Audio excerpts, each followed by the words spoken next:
it out. Shh. The chick. Professor Eugenius is making breakfast. Only the eggs will never get cooked at this temperature. What are you doing? You can't heat up these eggs to temperatures that are this hot. Why can't you? The chicks, you'll kill them. What chicks? Where? This appliance, do you even know what it is? I thought it was an egg cooker. You thought it was an egg cooker? Listen up. I do not want to see you around this thing. Not anywhere close. Got it? I won't get close to it. But Grandpa's, we don't even know what this is for. It's called an incubator.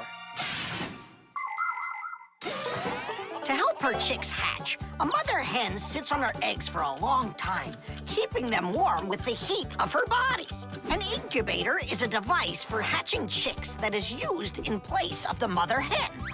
It's always nice and warm inside, just like under a chicken's wing, but not too hot. An incubator can even turn the eggs so they get just the right amount of heat all over. Chicks that are hatched in an incubator are no different from the chicks that are hatched without them. Fire! What?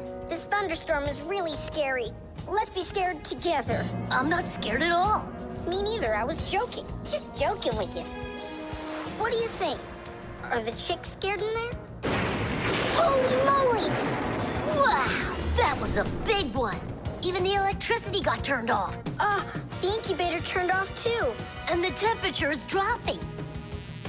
And for little chicks, is that bad? I'm sure it is. It's cold in here. These chicks need help, and Grandpa's isn't around. Then we're gonna have to save these chicks without him. Nolik, get the door open. Help me. I can't. Grandpa said I can't get near the incubator, so try opening it yourself. I can't do it. And I can't help you. But the chicks are going to die of cold. Let's just do it. But don't you go and tattle to Grandpa's. I promise. Hooray! It's a bit early for hooray.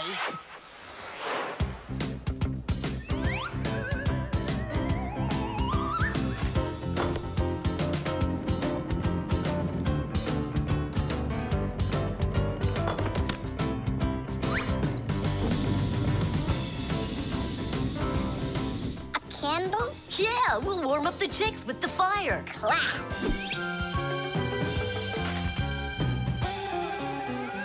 Time for hooray? Now, yeah. Tadoosh! Like sparrows, ducks, storks, and ostriches, all birds lay eggs and sit on them to help them hatch. And it's not only birds. Other animals like snakes, crocodiles, and even turtles have babies that they hatch from eggs. To protect their children, they try to hide their eggs, like deep in the bushes, in the cracks of rocks, or in the sand. By the way, roe is also little eggs, just without the shells. From this fish roe, little hatchlings are born that will grow into big fish. And from tiny frog roe, tadpoles hatch that will then develop into full-grown adult frogs. And you've heard of dinosaurs, right? Well, those giant reptiles that lived millions of years ago, they also hatched out of eggs.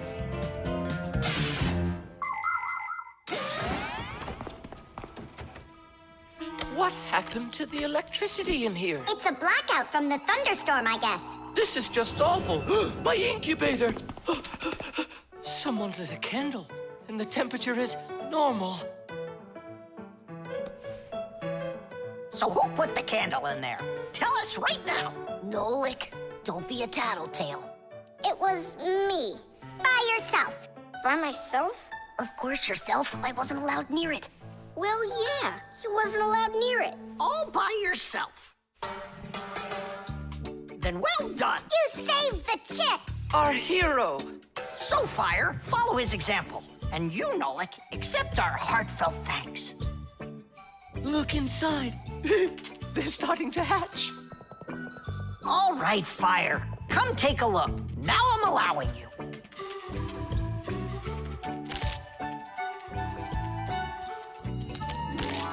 Look, a little Chick. It's so cute. And so yellow. Look at him. What a little sweetie.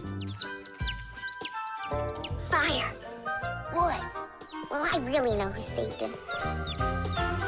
Tish. The gramophone. And that's a photograph of my mom when she was little. She sure looked happy, didn't she? Because parents were all happy when they were children. But then they grow up and start getting all gloomy and as boring as can be. Oh, what's this, do you know? A song about a screw? It's total nonsense. Nonsense. It's about a screw, which means it's practically about Fixies. Why don't we listen to it and find out? If it's good, we can all dance together.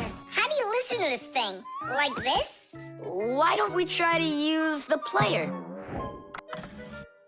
We won't fit in there. Look, right here it says gramophone record. See? So we need to find a gramophone player. Find what? Let's go to Grandpa's. Grandpa's, we found a song about a screw we want to hear. We're looking for a player for a gramophone record. Ah, I understand. What you need is a gramophone. A gramophone is an old appliance that was made for playing back sound that was recorded onto records. If you want to turn on a gramophone, you need to turn the handle to wind up its spring. The spring makes the record spin. Then a needle is placed on top of the record, and as it moves through the groove on the record, it shakes a little, which makes a diaphragm, a sort of mini drum skin, start to vibrate. The big horn of the gramophone then makes the sound louder, and we hear a voice or music.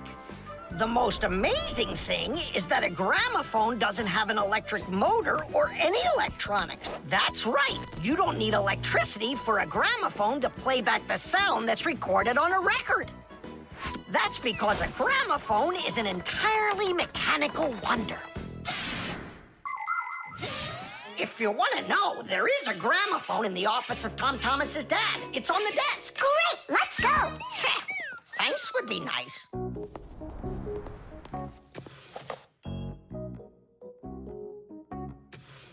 I can't find the on button. There is no on button. You need to grab that handle and turn it. Now take that thing and put it down onto the record. It's not playing. Look, there's no needle in there. And where can we get one from? We can make it. Do you have any nails around here? Is this good? That'll be great. Verda, are you ready? Totally. Better cover your eyes.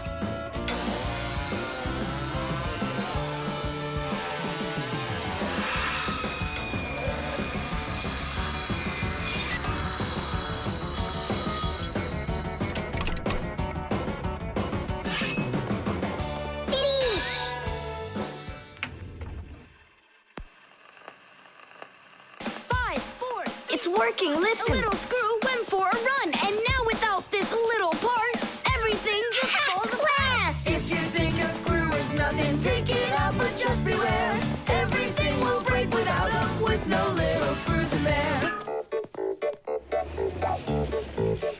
The bulldozer was a strong one, until there was a thud. And then the mighty giant fell straight into the mud. 5, 4, 3, 2, 1, a little screw went for a run, and now without this little part, everything just falls apart. If you think a screw is nothing, take it out, but just beware. Everything will break without them, with no little screws in there. If you think a screw is nothing, take it out, but just beware. Everything will break without them, with no little screws in there. Tom Thomas, what's that music playing? It's a gramophone record. Gramophone? I thought it was broken. We fixed this old... not we. I fixed this thing. Really? What a wonderful boy I've got. Other kids are breaking things and you fixed them. What do you say we play that record once more? I used to love it so much when I was little. The mighty crane was working until there was a pop. And then the mighty giant gave out and lost its top. 5, 4, 3, 2, 1, a little screw went for a run. And now with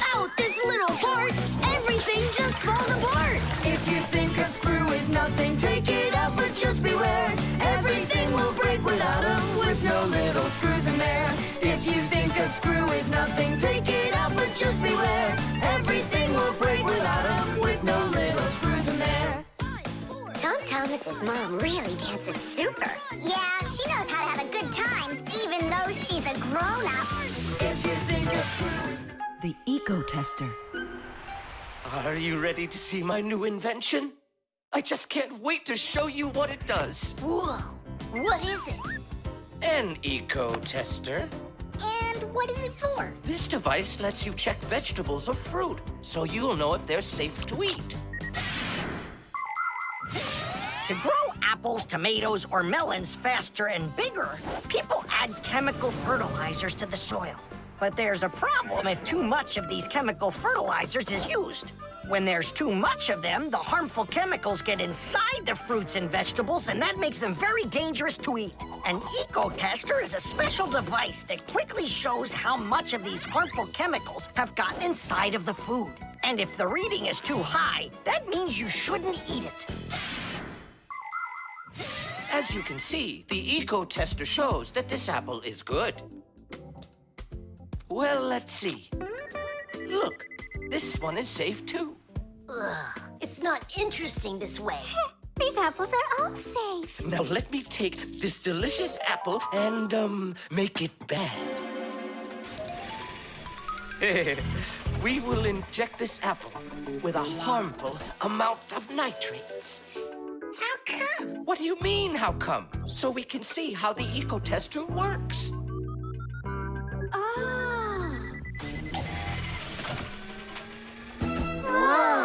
Aha! So you see, the eco-tester clearly shows this apple is poisonous and can't be eaten. Is it only for apples or for any kind of fruit? Any fruit or vegetable. I can get a watermelon to show you. Could it really be true that watermelons can have nitrates too? Of course they can have nitrates. Humans often act without any concern for nature. The waste from factories, airplanes, cars, and cities causes tremendous damage to nature. Species of plants and animals disappear. Air, water, and soil become polluted. And many other kinds of ecological problems appear. And humans shouldn't think that ecological problems are just nature's problems. Because when humans harm nature, they are also harming themselves. People breathe in the dirty air, drink polluted water, and eat food grown in soil contaminated with chemicals. If humans don't want to drink milk filled with poisons, and they want to eat ecologically clean fruits and veggies, then they must learn to treat nature as their friend. Hey, why don't we test these apples ourselves? Nolik, help me out.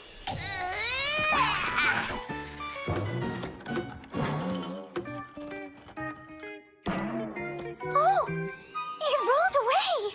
I don't care. That apple's poisoned with nitrates. Oh, apples.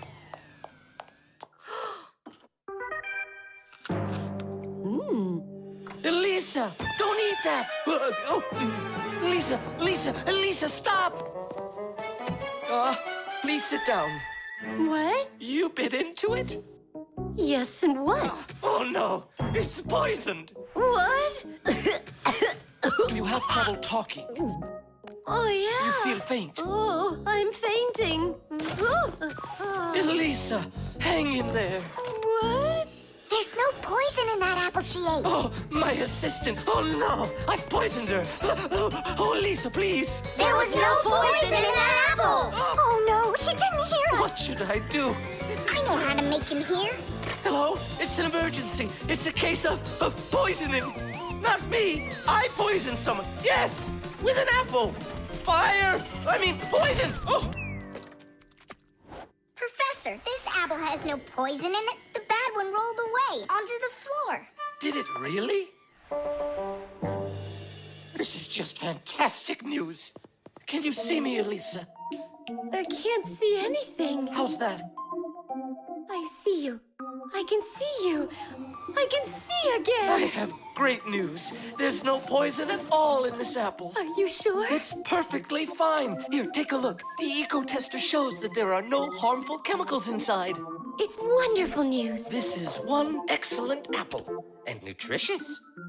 This appliance of yours is simply wonderful. Now she'll say he's a genius. Professor. You are a genius. Thank you for saving my life. Oh, it was nothing. Actually, it was Nolik. He saved her life. I did? Dropping the watermelon was your idea, wasn't it? Ah, you're right. I saved her life.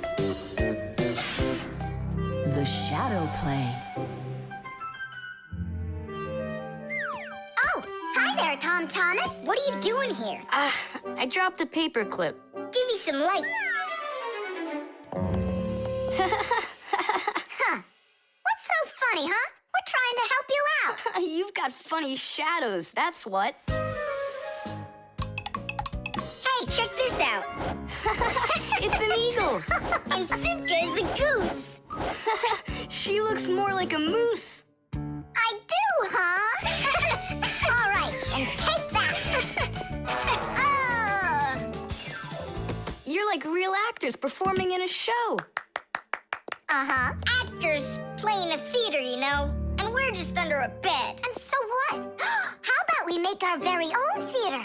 A theater with shadows. Class! Tom Thomas, we need a piece of paper, a huge sheet. It's really quite easy to make your own shadow theater. You can make the screen out of a white sheet or a big piece of paper. Next, make sure the room is dark and shine a desk lamp at the screen.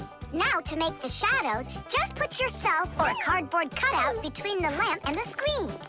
Your shadow or the shadow of your puppets will come to life. But make sure that the audience sits on the other side of the screen. The play will be much more magical for them from that side. Tom Thomas, light. Oh, wow, Simka, you look totally like the real Red Riding Hood. Hello, dear granddaughter. Hello, dear grandmother. Grandmother, what very big eyes you've got. The better to see you with, my dear. Nolik, come on, we're rehearsing. The wolf's voice is funny. Grandmother, I never noticed what very big teeth you've got. They're so much better to eat you with, my dear. Yum, yum, yum, yum. Let them out, wolf. Or I'll get them out myself. Ha ha! You'll stop me with that little stick? Hey, that's not in the fairy tale. But in the fairy tale, it's a normal hunter. And what do you think I am? Look for yourself. You're way too small to be the hunter. Fine, then go do your play without me. Well, I guess I'll have to make the hunter out of paper then. That's all. Take a break. I'm really thirsty. She was so salty, that grandma. Nolik, don't be upset. The wolf is huge and I'm so little. Then let's make you bigger. You see? Now you're bigger. Yeah, you're right. And if we go back here, then I'm even bigger. Now you know. If you go back here near the lamp, your shadow will get bigger on the screen. Class! There are just so many different kinds of theaters in the world. In the dramatic theater, the actors speak the lines of the playwright. At the opera, the actors don't speak their lines. They sing them, accompanied by an orchestra. And here at the ballet, the performers don't speak or sing their parts. Here, the story is told with dance. There are also theaters where the performers are animals. In an animal theater, you can watch performances by cats and dogs, or goats and pigeons, or even bears and seals.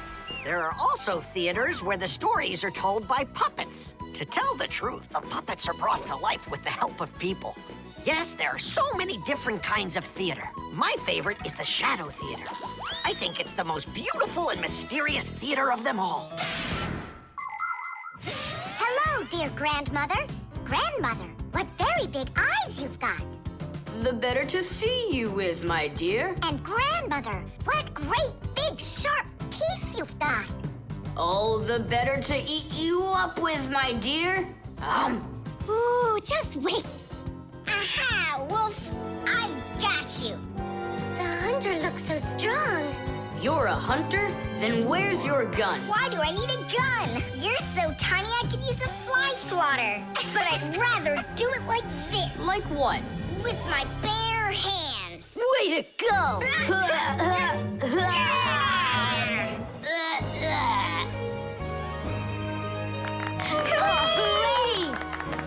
Splendid. Who was your favorite? Mine was the grandmother. Well, I think Red Riding Hood was the best. For me, the hunter. He was so mighty and so fearless. And for me, the special effects. The pen. Not here either. Tom Thomas, are you looking for me? No, for a red pen. I need it right now. What do you need it for? Here, look what my teacher wrote in my assignment book. Bad behavior during the lesson, fidgeting, and talking. What are you gonna do with a red pen? Your teacher left something out? I thought maybe, I could fix it a bit. I hope I find that pen.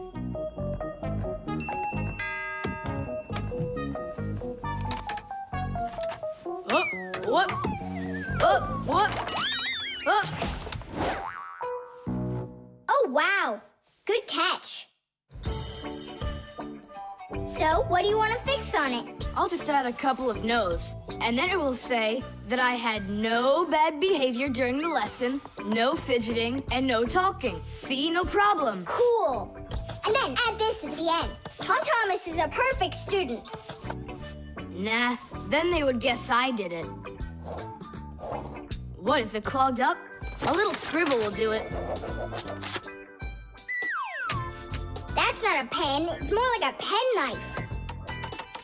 Oh, look, the ball's missing. What ball? It's a pen. It's a pen, but it's a ballpoint pen. Old-fashioned pens work by dipping the pen into a jar of ink.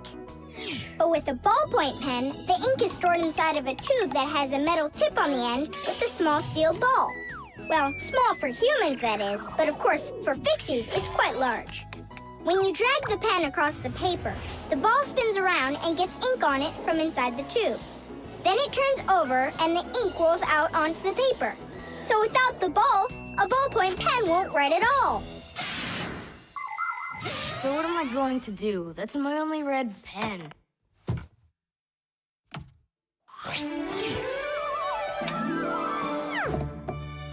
Hi, everybody. Why do you look so sad? We lost the ball from the tip of this pen. Where? It's here somewhere. Then you're in luck, boys. In the pack-a-mat, there's a metal detector. You can use it to find different kinds of metal objects.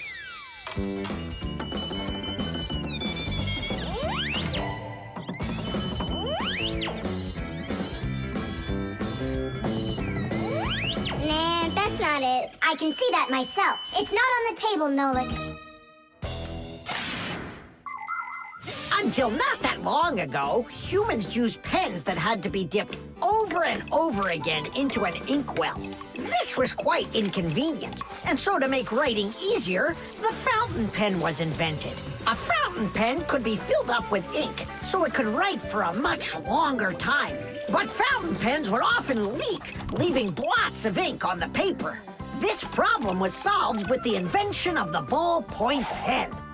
Ballpoint pens are simple, handy, and reliable, except that you can't write with them on a wall or upside down for a long time. That's because the ball uses up the ink on it, and the ink can't flow up to the tip.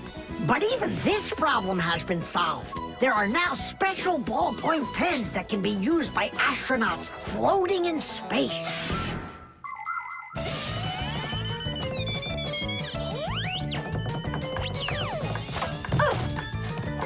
Is this the one? You're right. That's it. Don't you just see how awesome my metal detector is? Is that what you're calling me now?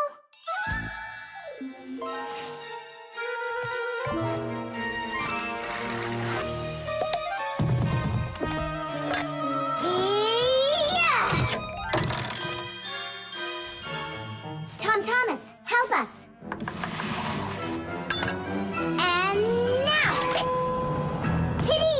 Cool. By the way, what do you need the red pen for? Well, Tom Thomas and I need to fix something in his assignment book. What? If I knew that, I wouldn't have helped you out.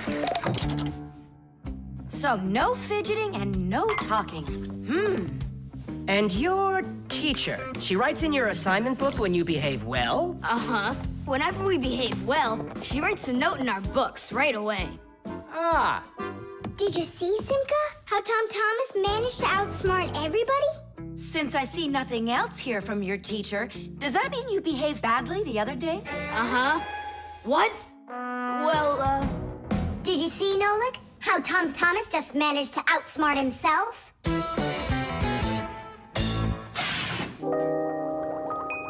The toothbrush. once I finish you, my top secret growth potion, I will create my own giant canine crew! And then I'll rule the... Whoa! Wow, this is super. You're better than a TV show. Oh yeah, it's fun, but it's gonna end badly.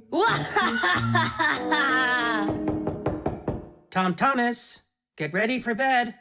I'm going, Dad. But first, my secret recipe. We start with a bit of carbonatorous. And now a little bit of bread and butterous. And finally, beard of foamerous. Chusaka. Don't be afraid. Drink, my baby. And you'll grow 10 times your size. What? It doesn't taste good? Oh, right. I forgot it needed stirring. This hypersonic mixer will do the trick. Tom Thomas, you shouldn't use what doesn't belong to you. That's your father's toothbrush. Ah! Hey, cut it out! You're acting crazy.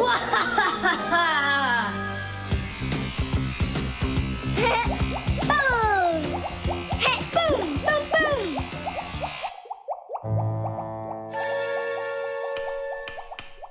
Uh-oh. You said it.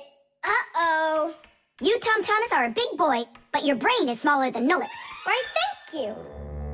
Just go put the toothbrush back in its place, like you never touched it. Nah, that's not right at all. Tom Thomas, what's up? I'm almost done, Dad. Simka and Nolik, please, I really need your help. No panicking. First, we need to understand what could have broken inside of there. An electric toothbrush is really simple, as long as you know these three parts. The battery, the motor, and a very clever mechanism that connects the motor with the bristles. The whole secret to the toothbrush is right in there.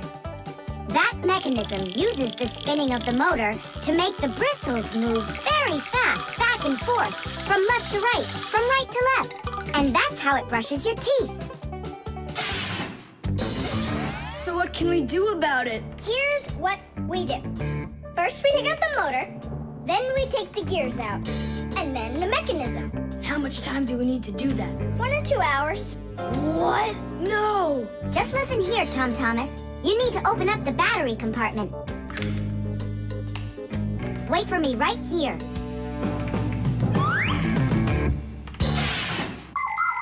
These are your teeth. Well, I mean, they're not your teeth, but you get what I'm saying. Nowadays, we use a toothbrush to clean our teeth, but it wasn't always that way.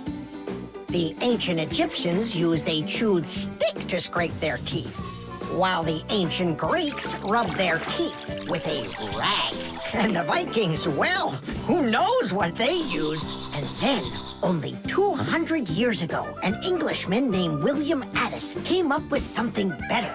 He drilled holes into a meat bone, inserted bunches of bristles into them, and there you go, the toothbrush. And here's what I need to tell you all as a Fixie. That is, as a master repairman. You need to make sure to brush your teeth often, especially after eating, or you'll be getting them repaired often at the dentist. Well, is something wrong with the mechanism? No, it's fine. Is the motor burned out? No. Then what's wrong with it? You're not gonna believe it. But the battery died. That's all? I know what to do. I'll put in new ones.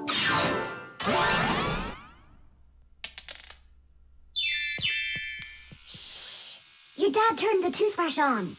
Looks like everything's fine. It's working. Way to go.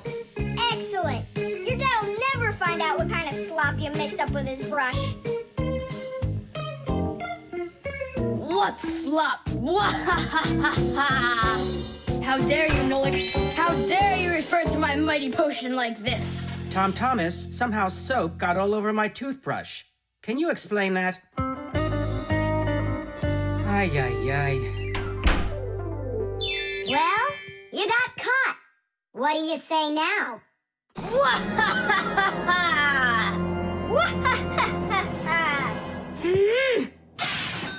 The music box.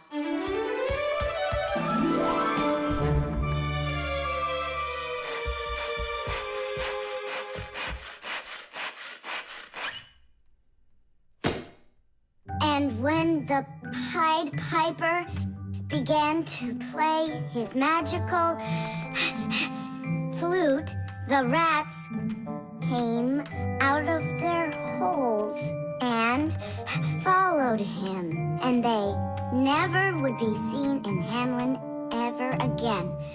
Whew. And then what, huh? I can't read anymore. My legs got tired. Whew. Simka, Nolik, something's rustling in there. In where? In Dad's office, it's on his desk.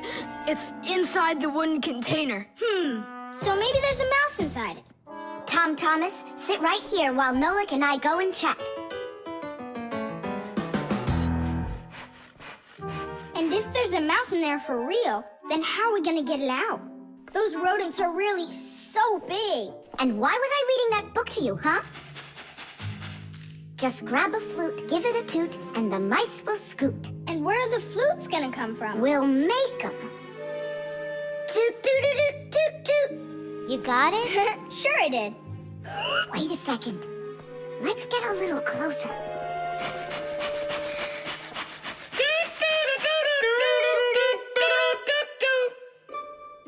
See?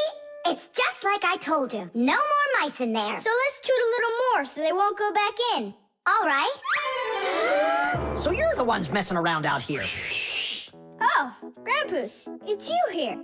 All day I can't work on what I need to do. Right from the start, someone's opening up the top, and then you two tooting. It was Simka who came up with the tooting. Just because you're afraid of mice. Wow, what kind of machine is this? Well, what do you think? A coffee grinder? No. A hole puncher?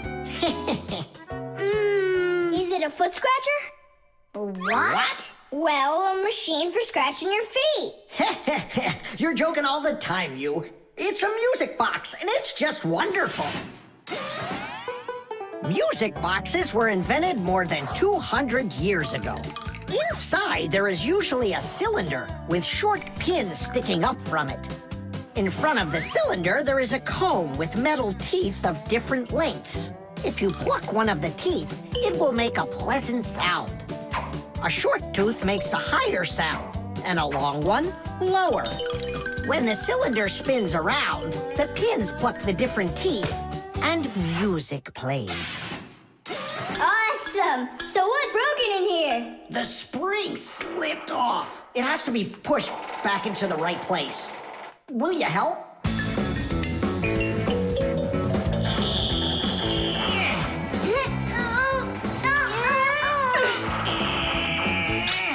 There we go, that's better. How come the music's not playing? First, you have to wind up the spring with the key. Tidish! I know who can wind up the spring. Well, Tom Thomas, can you guess what kind of machine this is? A paper cutter. How about a hole puncher? You're such a joker. Now don't go and tell me it's a foot scratcher. Then I don't know. Then wind it up with the key and you'll find out.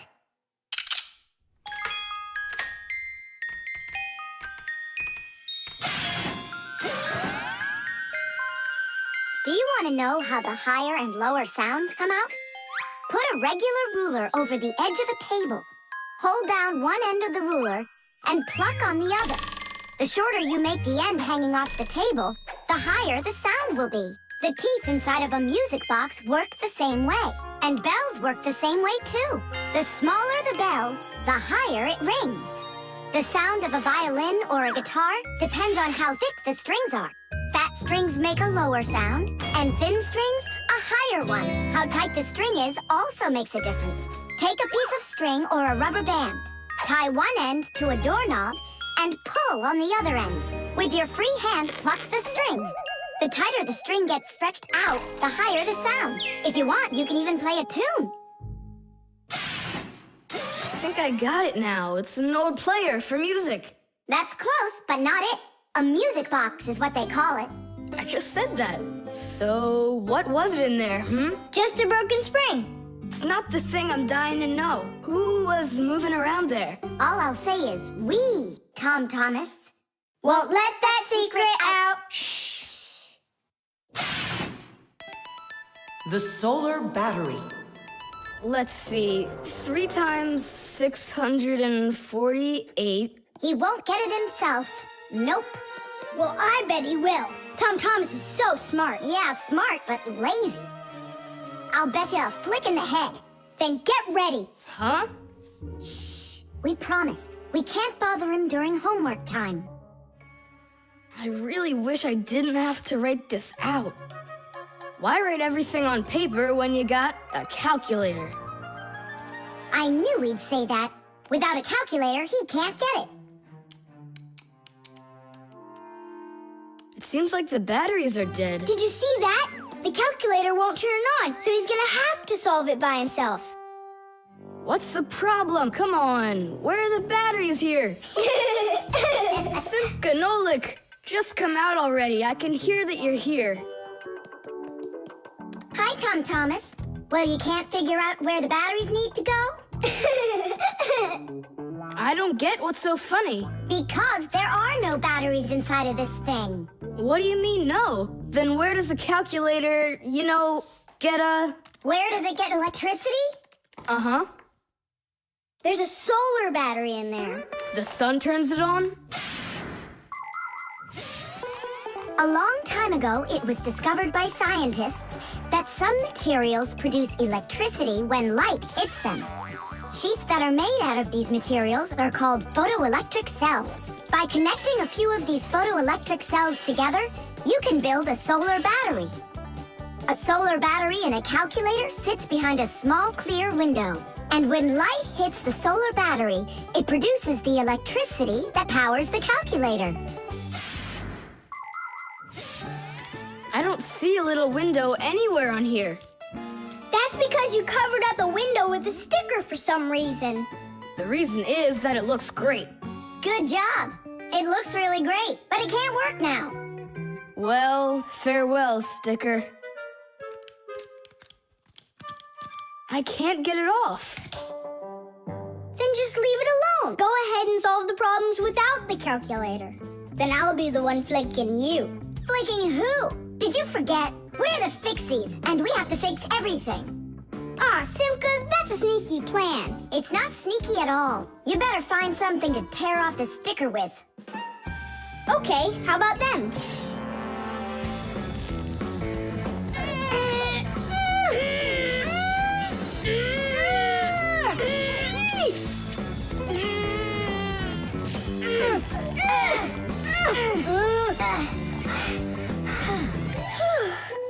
It'll take forever doing it this way. Yeah, I got an idea. Let's use this paper clip. And what's next? I'll just stick the end to the paper clip and then wrap it around. Tidish!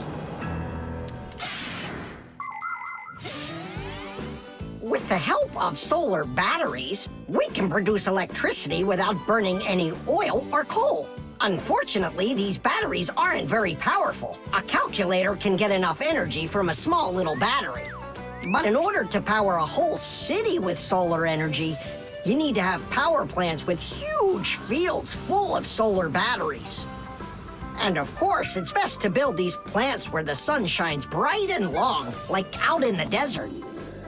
By the way, in outer space, the sun shines very brightly, and it's never blocked by clouds. That's why all of the vehicles and satellites in space use solar energy for power, including the International Space Station, where astronauts from different countries work together. Tom Thomas! What, you guys all done? Uh-huh. Now you can go solve your problems on the calculator. But I already solved them on paper before you peeled off the sticker. Hooray! I'm the winner! Ow! That's totally unfair. If it wasn't for the sticker, you would have lost. What's going on? Nothing. Never mind. That's nothing to you? Well done, Tom Thomas. You got them all right. Now it's working. Look, a picture of our Nolik. Where? Right there on the calculator. Oh, I got it. 0 means no, Nolik.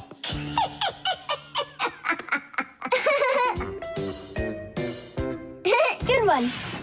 The balloon. No way. You'll miss for sure.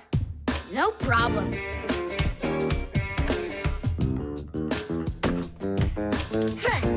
Anybody can do that. But I bet you can't do it if you tried bouncing the ball off the floor first. Just look.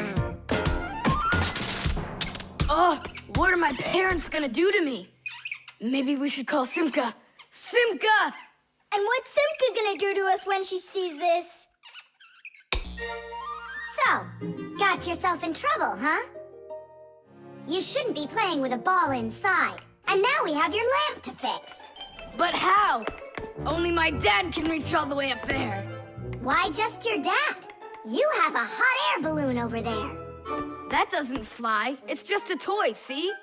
Well, it might be just a toy to you, but for us Fixies, it's absolutely real.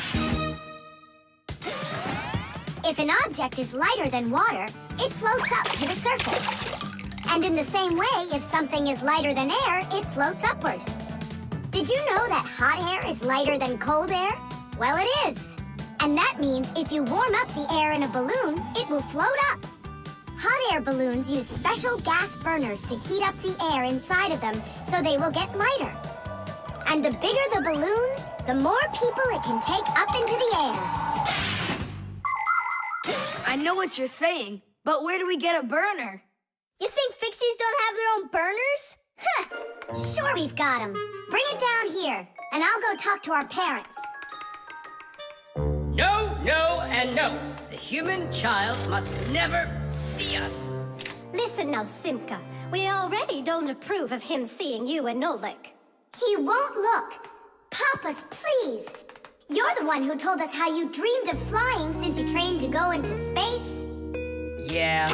For 2 years I waited on standby, but I never went up. And you've never flown in a hot air balloon either, honey. So let's call it a deal. I talked them into it. There's just one condition. You can't watch. Okay. You can come in now.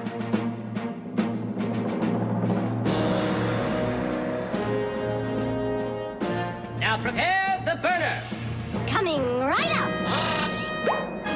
Permission for takeoff? Permission is granted.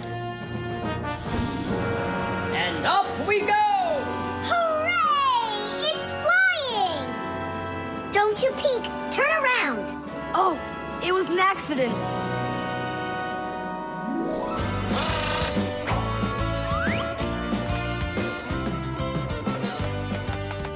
I'm going to evaluate the damage. Maintaining proper altitude.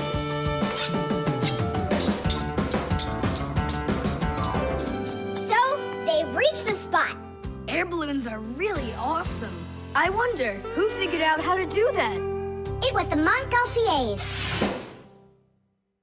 The hot air balloon was invented in the 18th century by the Montgolfier brothers from France. In those days, there were no gas burners, so they heated the air inside the balloon by burning straw.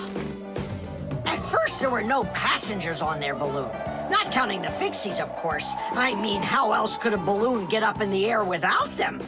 Unfortunately, the names of the first Fixies who took that flight were not recorded in the annals of history.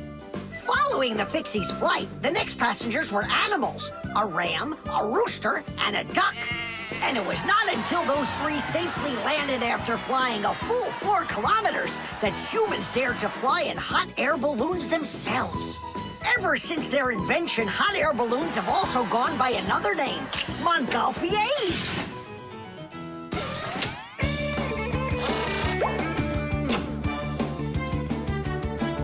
Hooray! Tadish! Didish! All right. Simka, please let your parents know that I'm so very thankful. Okay, by the way, now you can turn around. You know, Simka, let's fly the balloon just like them. There's no way, Nolik. We would need to use the burner, and kids aren't allowed to play with fire. I'll give you a ride. Look, I still need to put it back up on the shelf, so climb in and let's do it.